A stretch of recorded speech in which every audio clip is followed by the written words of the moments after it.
Amin. Amin. Bapak Ibu Saudara, puji Tuhan kita baru menyembah Tuhan secara dahsyat. Tiba saatnya kita dengar firman. Nah saudara, acara ini sebenarnya adalah kolaborasi dari antara acara Selah dan Pastor Lukas juga punya acara, namanya apa Pastor? Mesbah Mujizat. Nah, Mesbah Mujizat. Di YouTube channel Bethany Miracle Center. Ya, jadi video ini akan ditayangkan di 2 channel saudara ya. Dan nanti saudara bisa saksikan bersama dengan Pastor Lukas Kusuma hari Jumat. Ya, jadi dahsyat saudara ya. Dan hari Selasa hari ini saya live bersama dengan Pastor Lukas Kusuma di Philadelphia. Dan saya percaya saudara semua dimanapun saudara berada, pasti saudara diberkati oleh Tuhan. Tulis saudara di live chat, Tuhan Yesus dahsyat. Ayo saudara, sebenarnya kita penuhi live chat, Tuhan Yesus dahsyat. Ya, saya serahkan ke Pastor Lukas Kusuma.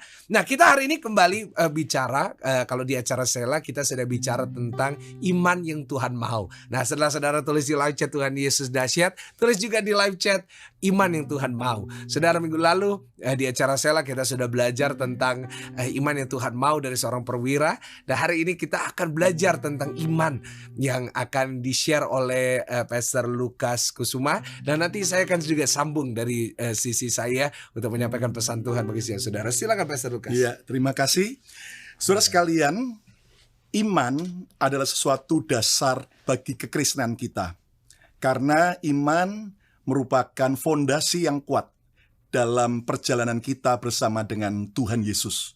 Saya mau bacakan hari ini dalam 1 Yohanes 5 ayat yang keempat. Sebab semua yang lahir dari Allah mengalahkan dunia. Dan inilah kemenangan yang mengalahkan dunia, iman kita. Saudara, bukan kita yang hebat, tetapi Tuhan yang kita percayai dan yang kita imani, itu yang hebat. Bukan kita yang bisa mengalahkan dunia, tetapi Tuhan yang menyertai kita. Saat kita beriman, itu yang bisa mengalahkan dunia, mengalahkan semua masalah kita, mengalahkan semua penyakit, mengalahkan semua pergumulan, dan apapun yang menjadi kebutuhan kita, Dia Tuhan yang akan menolong tepat pada waktunya. Coba kliklah di live chat, katakan, Tuhan yang mengalahkan dunia. Haleluya. Tuhan yang mengalahkan dunia. Ketika kita percaya kepada Dia, maka Dia melalui iman kita, Tuhan yang akan mengalahkan dunia. Nah, saudara, apa itu iman? Saya melihat ada 3 definisi iman yang saya mau bagikan. Yang pertama, iman adalah percaya walaupun belum melihat. Percaya walaupun belum melihat. Saudara, kalau Anda baru percaya, itu namanya bukan iman. Itu namanya fakta, ya, realita. Jangan jadi Thomas, ya kan? Kalau aku belum melihat jari Yesus yang berlubang, belum mencucukkan tanganku kepada lambung Yesus, maka aku nggak percaya bahwa Dia bangkit. Itu, saudaraku, adalah iman karena, saudaraku, melihat kenyataan. Tetapi iman sejati yang mengalahkan dunia adalah kita tetap percaya walaupun belum melihat. Definisi iman yang kedua adalah iman adalah taat walaupun belum mengerti. Kalau saudara sudah mengerti, baru taat, baru mau ikut dengan apa yang Tuhan perintahkan. Itu namanya bukan iman. Tapi justru pada waktu kita belum mengerti apa maksud Tuhan, apa rencana Tuhan, bagaimana Tuhan menolong kita, tapi tetap kita taat, maka itu adalah iman yang mengalahkan dunia.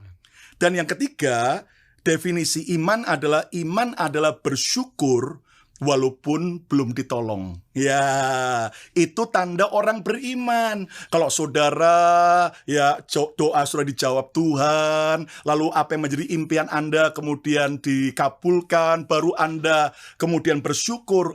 Orang dunia juga bisa. Tetapi justru di saat pohon ara tidak berbuah, dan pohon zaitun mengecewakan, bahkan kandang-kandang domba kosong daripada domba, ya kan? Tetapi kita tetap bersyukur, beria-ria. Itu artinya iman. Nah, 3 definisi iman ini jelas sesuatu yang menjadi basic buat iman yang mengalahkan dunia. Saya, Pastor Lukas Kusuma, oleh kemurahan Tuhan sejak tahun 2000 sampai hari ini, Tuhan bawa saya ke Amerika, khususnya tinggal di kota Philadelphia. State Pennsylvania di Amerika.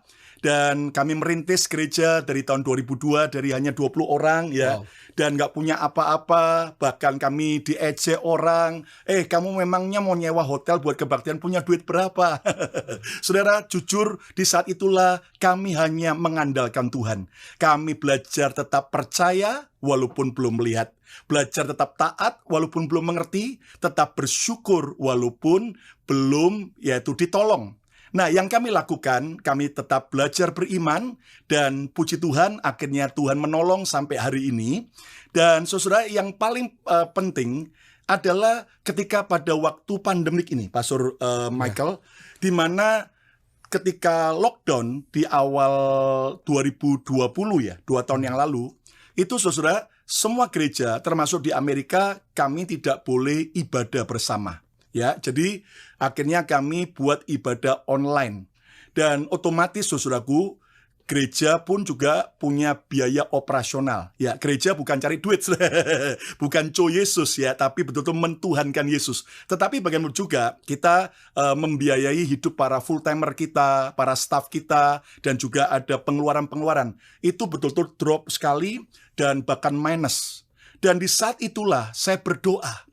Dan tiba-tiba suara Tuhan jelas berkata, kamu perlu duit, jangan cari duit, malah kamu nabur. Loh, saudara, secara logika kan masuk akal. Tapi Tuhan jelas bicara.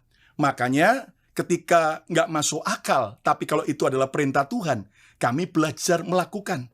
Saya masih ingat di awal-awal itu akhirnya kita digerakin Tuhan untuk bagi sembako, ya, bagi warga Indonesia yang tinggal kota Philadelphia. Saya nggak peduli dia jemaat, bukan jemaat, orang Kristen, bukan orang Kristen, asal mau perlu beras ya, perlu Indomie ya. Di Amerika juga ada Indomie, saudara ya.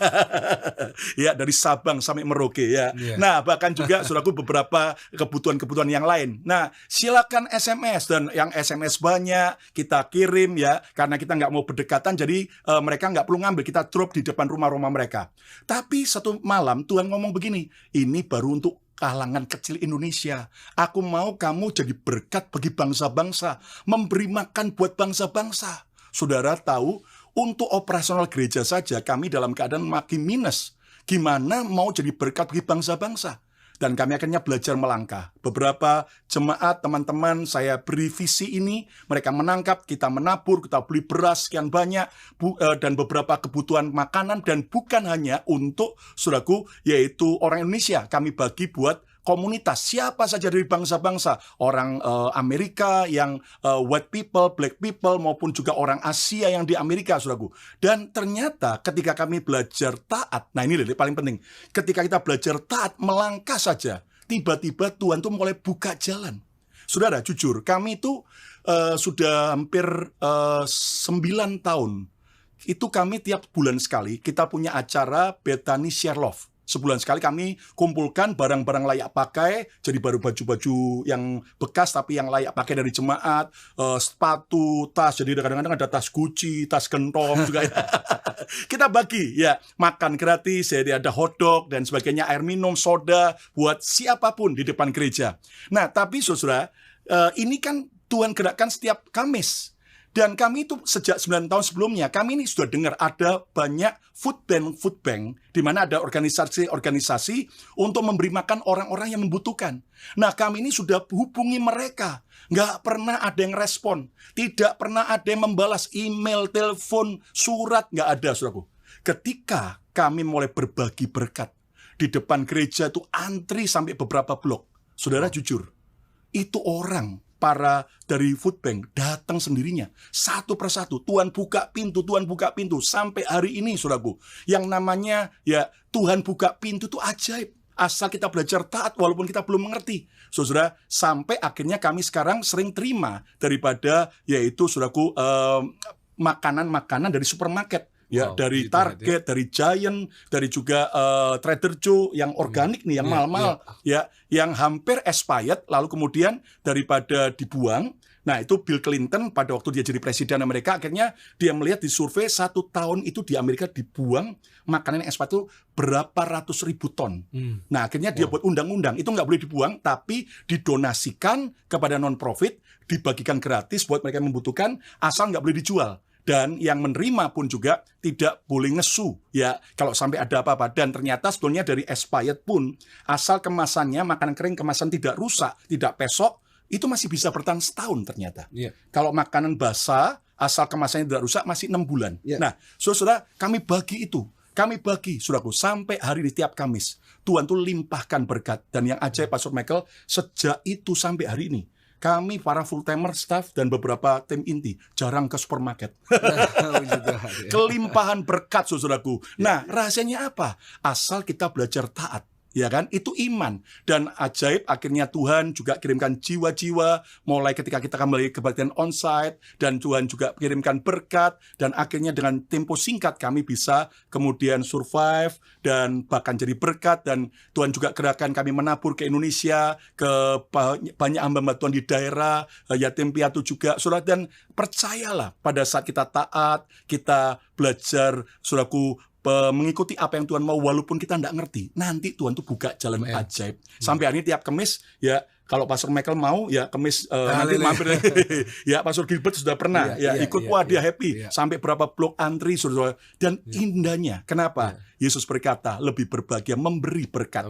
Karena pada waktu kita memberi berkat, kita pun juga tidak akan pernah kekurangan berkat. Dan itulah arti iman yang sungguh-sungguh luar biasa. Iman adalah, saudaraku, percaya walaupun belum melihat, taat walaupun belum mengerti, dan bersyukur walaupun belum ditolong Tuhan. Tuhan memberkati Pastor Michael. Silakan. Puji Tuhan Bapak Ibu Saudara, sebuah firman. Bapak Ibu Saudara, saya percaya saudara semua sudah diberkati lewat firman Tuhan yang sudah dibagikan oleh Pastor Lukas Kusuma. Saudara, kita belajar bersama-sama bahwa iman itu harus ada tindakannya. Ya kan, iman jangan hanya cuma kita katakan. Kita kadang-kadang suka omdo, sudah apa omdo, omong doang. Kita cuma ngomong saya beriman, tapi nggak ada langkahnya. Firman Tuhan juga dengan jelas berkata iman tanpa perbuatan apa saudara? Mati. Ya kan, karena itu Bapak Ibu Saudara yang saya kasih, mari kita pastikan bahwa diri kita adalah orang-orang yang beriman, tapi iman yang Tuhan mau, yaitu iman yang mau tetap melangkah. Tulis di live chat, saya harus tetap melangkah. Ya kan, Bapak Ibu Saudara, firman Tuhan mengajarkan kepada kita satu prinsip yang penting. Bagaimana firman Tuhan mengajarkan, kamu boleh beriman, tapi perbuatan harus menyertainya. Contohnya, ada satu, kalau saya bicara tentang iman yang Tuhan mau, ada seorang di dalam Alkitab yang memiliki iman yang Tuhan mau. Sampai satu rombongan diberhentikan sama Tuhan Yesus demi satu wanita. Wanita ini namanya siapa? Saya nggak tahu. Karena firman Tuhan nggak pernah catat. Namanya bisa aja Ruth gitu kan. Bisa Dorce. Atau mungkin Machen. Mungkin kalau itu orang Cina saudara ya. Tapi saya nggak tahu namanya. Dan saudara pun juga nggak ada yang tahu karena nggak dicatat. Dia hanya dicatat yaitu seorang wanita yang pendarahan 12 tahun. Saudara bisa bayangin pendarahan 12 tahun? Ya, 12 tahun dia nggak pernah berhenti keluar darah dari tubuhnya. Begitu menyakitkan bagi dia. Tapi apa yang terjadi? Saat dia melangkah, saat dia datang di tengah-tengah orang begitu banyak dan dia menjamah jubah Yesus, dia disembuhkan. Saudara, saya nggak bisa bayangin kalau wanita ini begitu lihat ribuan orang yang ikut Yesus, dia bilang, aduh, buat apa juga nggak mungkin. Ngapain terlalu sulit. Saya yakin dia nggak akan kita bahas hari ini. Mungkin kita bahas yang lain. Mungkin kita bahas tentang tokoh yang lain. Tapi karena wanita ini, dia melangkah dengan imannya. Dia berkata kepada dirinya sendiri, asal ku jamah jubahnya, aku pasti sembuh. Amen. Wow, can you imagine? Dia begitu beriman sehingga dia bisa berkata, asal ku jamah pasti aku sembuh. Dan dia bukan cuma ngomong, tapi dia melangkah, dia ngesot kalau saya boleh kata. Dia melangkah. Nah saudara, inilah iman yang Tuhan mau. Yaitu iman yang seperti apa? Yang pertama, iman yang Tuhan mau. Anda belajar dari wanita pendarahan ini. Yaitu wanita ini punya sebuah semangat mencari Tuhan. Nah saudara, ini yang kadang-kadang kita gak miliki. Saudara, apapun yang kita lakukan dengan semangat itu enak. Setuju gak sih? Kalau kita nyetir dengan semangat, waduh, gak kerasa. Mau nyetir 6 jam, 7 jam gak kerasa. Ya kan? Kalau kita melakukan apapun dengan semangat, pasti jadi lebih gampang. Nah karena itu, wanita ini di tengah kesakitannya, kelemahannya, dia bisa menjamah. Kenapa? Karena dia memiliki semangat dalam mencari Tuhan. Kadang-kadang kita terbalik. Kita cari Tuhan gak semangat, tapi cari uang semangat. Nah, lalu kadang-kadang kalau kita gak berhasil cari uangnya, kita salahin Tuhan. Nah, Bapak Ibu Saudara, hari ini firman Tuhan mengajarkan kepada kita dari wanita pendarahan ini. Can you imagine? Betapa sakitnya dirinya, tapi dia tetap semangat. Gitu. Nah, hari ini saya mengajak setiap saudara. Kalau saudara menyebut diri saudara orang beriman, ayo tetap semangat cari Tuhan. Meskipun di tengah kesakitan, tetap semangat cari Tuhan. Saudara mungkin punya hutang gak bisa saudara bayar, tetap cari Tuhan.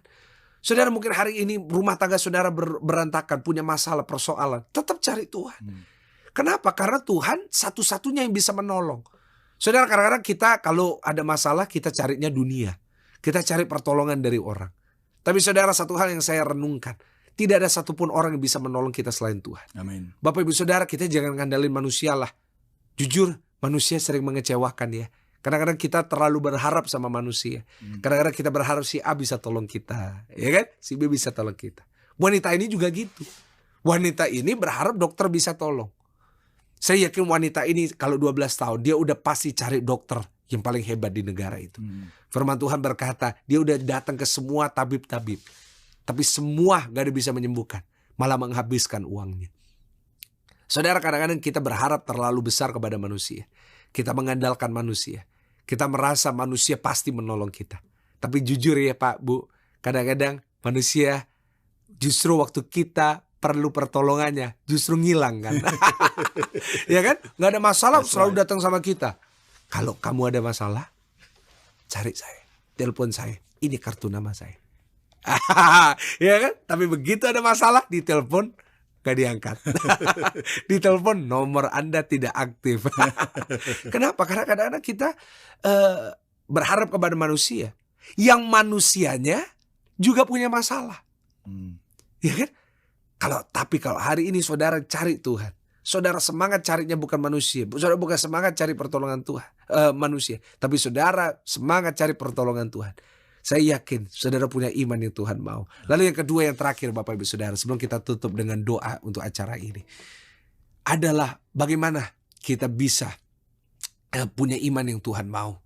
Yaitu yang kedua, kita harus bersaksi. Tulis di live chat, bersaksi. Saudara, Tuhan Yesus bertanya kepada orang-orang di sekitarnya, mana nih yang sembuh? Semua orang semua murid bilang, Tuhan, ini rasanya semua orang pada nyentuh Tuhan, Tuhan Yesus. Kok Tuhan cari? Nah, tapi wanita ini memberanikan diri. Dia bilang di semua orang, aku yang jamah dan aku sembuh. Dan itulah yang menyempurnakan kesembuhannya. Yes. Itu iman yang Tuhan mau. Iman bukan disimpan sendiri. Tapi iman yang Tuhan mau adalah iman yang berani menyaksikan kebaikan Tuhan dalam kehidupannya.